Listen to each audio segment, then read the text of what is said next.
sayyidina wa maulana Muhammadin wa ala alihi wa sahbihi ajmain. Salawat dan salam tidak lupa kita kirimkan kepada Nabi Allah Muhammad SAW yang telah menghantarkan umat manusia dari peradaban hidup yang jahiliyah menuju peradaban hidup yang modern yang penuh dengan kemajuan ilmu pengetahuan dan teknologi seperti pada saat ini. Semoga kita semua termasuk hambanya yang taat, yang berhak mendapatkan syafaat di hari akhir kelak. Perkenalkanlah, saya Rini Fajarwati, NIM 1818350 dari kelas H, Prodi Teknik Informatika Universitas Ahmad Dahlan. Pada kesempatan kali ini akan menyampaikan kultum mengenai pendidikan Islam. Sebagaimana yang kita ketahui, pendidikan Islam sangat penting bagi umat manusia. Kenapa? Karena pendidikan Islam merupakan suatu alat untuk mempertahankan fitrah manusia. Selain sebagai alat untuk mempertahankan fitrah manusia, pendidikan Islam juga sebagai bekal manusia untuk mencapai duniawi dan ukhrawi. Dengan adanya pendidikan Islam, kita akan menjadi pribadi yang lebih positif lagi kalau kita memperhatikan, membaca, serta mengingat misi diutusnya Rasulullah untuk menyempurnakan akhlak manusia. Dengan ilmu, kita akan diangkat derajat kemanusiaannya. Dengan menuntut ilmu pula, Allah akan memudahkan jalan kita menuju surga, seperti Rasulullah SAW pernah bersabda, "Man salaka thoriqan yaltamisu fihi ilman sahalallahu lahu thoriqan ilal jannah." Barang siapa yang menuntut ilmu, Allah akan memudahkan jalannya menuju surga. Dari hadis tersebut kita bisa mengetahui bahwa dengan kita menuntut ilmu, Allah akan memudahkan jalan kita menuju surga. Kenapa umat manusia harus menuntut ilmu?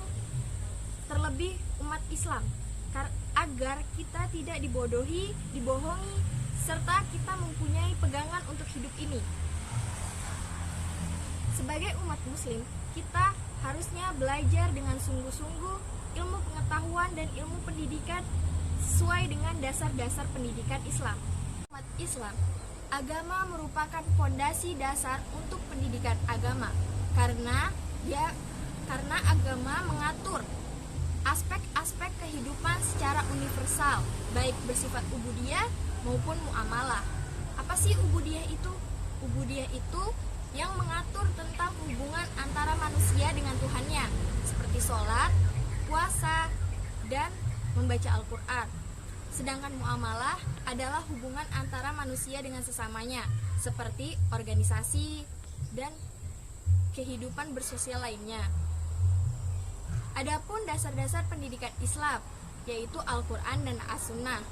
Yang pertama Al-Quran, sebagaimana dijelaskan dalam surah Al-Alaq ayat 1-5 yang berbunyi, Bismillahirrahmanirrahim, Iqra bismi rabbikal ladzi khalaq, khalaqal insana min 'alaq, Iqra wa rabbukal akram, allazi 'allama bil qalam, 'allamal insana ma lam ya'lam.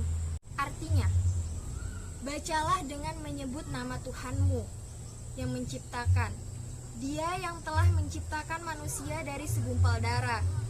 Bacalah dan Tuhanmu lah yang maha pemurah, yang mengajarkan manusia dengan perantara kalam. Dia mengajar kepada manusia apa yang tidak diketahuinya. Quran Surah Al-Alaq ayat 1-5. Dari ayat tersebut, Allah Subhanahu wa Ta'ala memerintahkan kepada kita untuk belajar tentang ilmu pengetahuan dan mengamalkannya dari segi membaca, mempelajari, serta mengamalkan ajaran-ajaran yang ada di dalam Al-Quran dalam kehidupan sehari-hari. Kedua, ada As-Sunnah. As-Sunnah merupakan dasar pendidikan Islam setelah Al-Quran. As-Sunnah berasal dari perkataan dan perbuatan Rasulullah. As-Sunnah berisi akidah, syariah, dan pedoman hidup demi keselamatan umat manusia.